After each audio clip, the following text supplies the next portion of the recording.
Hi everybody, welcome Modern Salon to Dop Dop Salon. My name is Jo Blackwell Preston. I'm so excited that all of you came here today. We're going to be taking care of our client Siobhan today, and we're going to do some highlighting techniques. So two things right off the gate. First thing is the setup. Make sure that your setup is clean. Make sure that you have all your products ready to go. We're going to be working today with L'Oreal Professionnel Blonde Studio 9. And I'm really excited. This is our new oil lightener, and that's the product that I'll be working with to share with you this new technique. So one of the first things we do with all of our clients here at Dop Dop is we do the consultation, and you'll notice that I'm sitting down. Standing up behind your client or looking at them in the mirror, we consider that pretty disrespectful. So we like to sit down with our clients one-on-one, and we have a 3-question consultation that we ask all of our clients to get in there with them and find out what they like about their hair and where we're going. So the first question I'm going to ask my client today, Siobhan, is, Siobhan, what do you like about your hair color? I like the cool tones that go through it. They're the parts of my hair that I like the most. So you like the cool tones that go through it, and those are the pieces of your hair that you like the most. Yeah. Is there anything else you like about your hair color? I like that it's graduated rather than a block color. Great. So she likes that it's graduated or really soft and melting as opposed to block color, which I think with her length of hair is probably a smart way to go. Second question. Siobhan, what don't you like about your hair color? I don't like the warmth that naturally comes through it when I get it done. Ah, because you're Irish, yes. So she doesn't like, you don't like, the warmth that comes through naturally. So we're going to address that in the end. Is there anything else that you don't like about your hair? The condition isn't very good, but I think that's from my bleaching. All right, so we're going to have to deal with the condition, which is great because we can use a little bit of Smart Bond or some sort of bond builder additive to the hair to make it a little bit stronger. Now, the last question I have for you, and this is the third question in all of our consultations, is how often are you willing to maintain your color? I'm very willing to put the upkeep in, and that's why I committed to blonde. So I will happily do it every 4 to 6 weeks. Awesome. Well, I'm happy to tell you that with the kind of blonding that I do, you're not going to need it done every 4 to 6 weeks. Let's try and go with more of an 8 to 10 week approach so that we don't compromise the integrity of Siobhan's hair, and we'll have time in between visits to get it healthy. So one of the things you'll notice when I did the consultation with Siobhan is that I repeated back to her exactly what she said to me. Now this works in 2 ways. One, it has the client recognize that you're listening. The number one conversation amongst all of our clients, the complaints that they have, is that hairdressers don't listen. So when you repeat back exactly what she says to her, she knows that you got what she said. And it also gives her a chance to hear what she said, to make sure you're both on the same page. You'll notice I didn't add any comments, I didn't add any suggestions. That happens after she's gotten to express herself. So I'm really excited to work with Blonde Studio 9 today. We're gonna put, we've got our lightener here, and we're using 30 volume developer. And that's gonna give us really a beautiful, quick 9 levels of lift. But the oil developer gives an incredible consistency. So the color, the lightener itself is kind of frothy, which I like. Now this lightener is great for foil. It's also great for balayage. It goes exactly where you place it, and it doesn't shift, move, or swell, which is really, really awesome. And we're gonna start a technique today. Most people like to work with highlights in one of 3 ways. They either want the highlights to go all the way to the regrowth, like a classic foil, or they want it to be a balayage where it's like kind of painted on top and it's melting and soft, or they'll do what I'm doing. And this is a technique I've been doing for about 30 years. It's called floating foils. It's controlled movement, linear movement of highlights inside a foil. So I'm going to give you my first trick of the trade. When you're down here with your foils, make sure your foils are nice and clean. I think that your setup is really important, and having a really clean station is everything. What I'm going to do is I'm going to create a stencil for my technique with my foils. So I'm making an X about 1.5 inches in on either side. And I'm putting a little bit of an A right here. So all of my highlights are either gonna be a 1 point in the center, 2 points on the side, or a 3 point, as you would call it in balayage, but it's actually in foil. So what we're gonna do is we're gonna start in the back of the hair, and what I'm doing is I'm gonna look to see where her shortest layer is. So I can see, I need to go a little bit deeper. That feels pretty good. Now the biggest thing that Siobhan said is she doesn't want warmth. And the great thing about working with foil is that the heat conduction of the foil allows the full lifting action to happen. Mostly when clients are upset about warmth, it's because they haven't lightened the hair far enough. So working with foil, you've got control, you've got heat, and you can pull them out one at a time and rinse them when they're done. So we're gonna go right in here. And there's a couple of ways you can do this. You can do this with a slice if you like. You can do it with a deep zigzag check mark, which I would call that a textured stitch.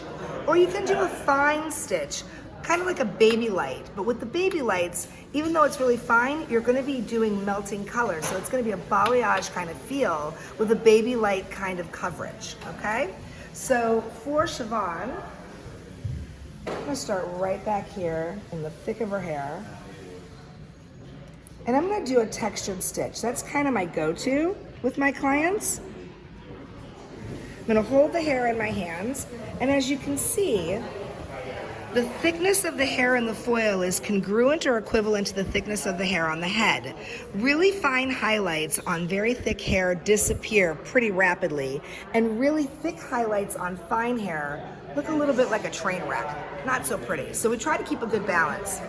And what I'm gonna do is I'm gonna work with my stencil that I've just created on my foil, this 2-point stencil, and I'm gonna paint it right onto my foil, lift the foil up between my thumb and my index finger, place it right up underneath my section. And then when my brush is flat, I get 100% coverage. When my brush is on its side, I get 50% coverage. And when my brush is on its tip like a quill pen, I get 10% coverage. And that gives me that chance to feather that in really lightly. So flat is 100%, that's what gives you the most amount of lightener on there. And that's where you always want to start. You want to start getting as much product on the foil as possible, then turning my brush on its side to give me 50% coverage, and then on its tip, like a quill pen for that 10% coverage. Now you can see that I've got this beautiful melting highlight, and I've left the center dark. And when you do this, you want to make sure that you fold the foil in thirds, because if you fold the foil in half, you're going to get color on the part that you're trying to keep dark, all right? We're going to fold it up in thirds. And this foil is really nice. It's strong enough that I don't even have to close it on the ends. It's got a really nice texture to it and weight, so I can fold it in thirds and it's not going to move, all right? So we did a 2-point float, and now we're going to do a float with 1 in the center. So you're going to do an A line, lift it up, place it right up under the center, and you can see how we're filling in that area there, right in the middle. Again, 100%, 50%, 10%.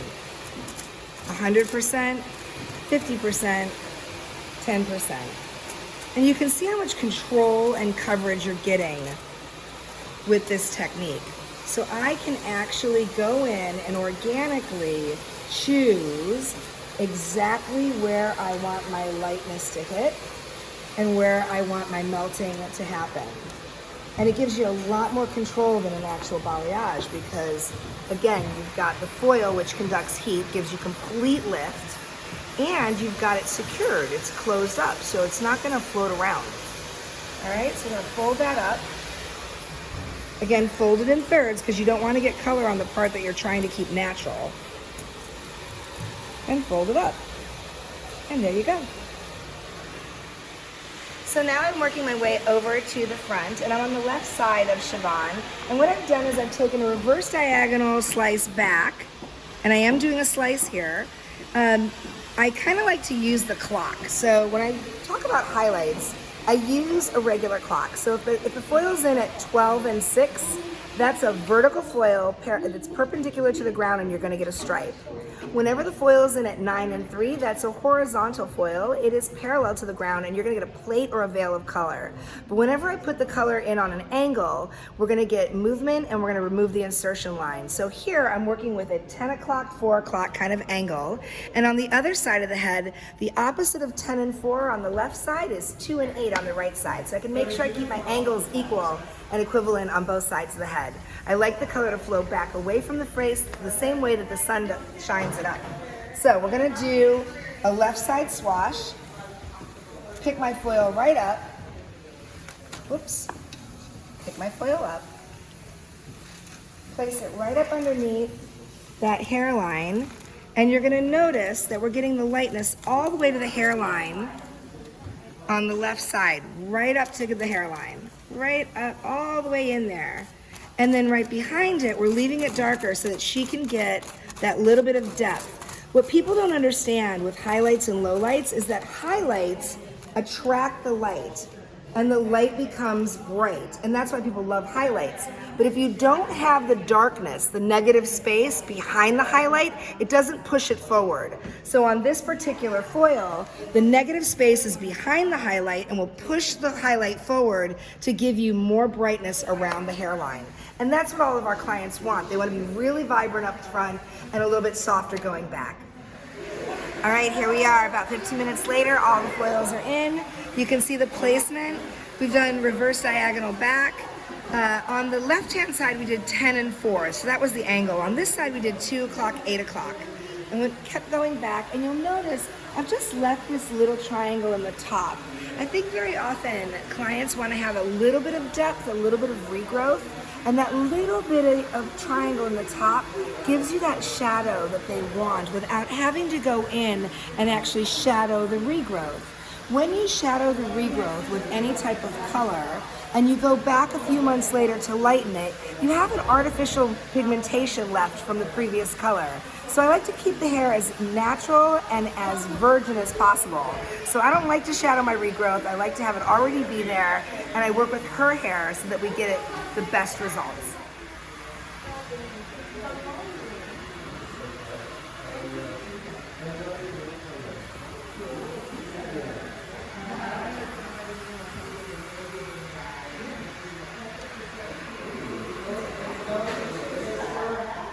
So now we've come over into the chemical area, and we're gonna process her under the heat lamps for only about 5 minutes because Blonde Studio 9 works really fast. So I'm gonna put the heat lamps on her, medium heat, 5 minutes, just give it a little boost, and then we'll meet you over at the shampoo bowl and show you what we got mixed up over there. All right guys, so it's been 5 minutes. I'm checking the foils. I'm gonna push back the heat lamp, and I just wanna see how we're lifting here. Holy moly, that's looking good. Look how clean that is. From regrowth to ends, clean lift, and you don't have to worry about it not lifting enough. One of the biggest problems that I see, or challenges that I see with balayage, is they can't get it light enough. So you have to use a really strong product to get it light enough, and then it dries up. Because you've got the foil, it actually holds the heat in and gives you a really nice clean lift. This has only been 5 minutes with heat, and I think it's gorgeous. I can't wait to get her to the bowl. So one of the things I like to do is I like to mix up my toner right in my conditioning treatment. So this is Power Mix, and it's 2 liquids. We're gonna take the first liquid and pour it in the bowl. And we're choosing our Power Mix for color treated hair. Take that, put it right in the bowl. And then we're gonna add our additives. So we're gonna do a couple of blue and a couple of violet, because one of the things that Siobhan said is she doesn't really like the warmth in her hair. So I'm gonna take this, and I personally just use my finger. And as I mix it up, it's actually gonna go from being 2 liquids to 1 cream.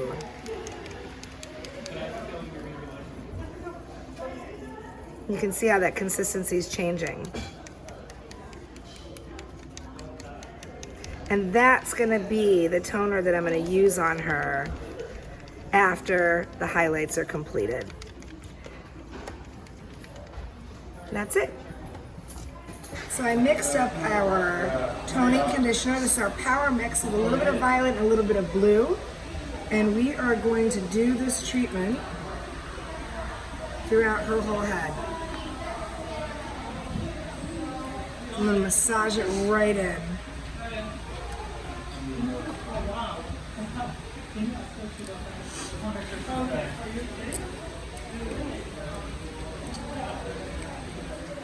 Thank you everyone at Modern Salon. Thanks for being here today at Dop Dop Salon. We'll see you soon. If you want to follow me at Blackwell Joe on Instagram. That's BLACKWELLJO. And I teach all the time. I've been an educator for a long time, so you can follow me over at the Academy at L'Oreal Professionnel, or check out my site at Dop Dop Salon and we'll show you where we're at. Be well, happy coloring.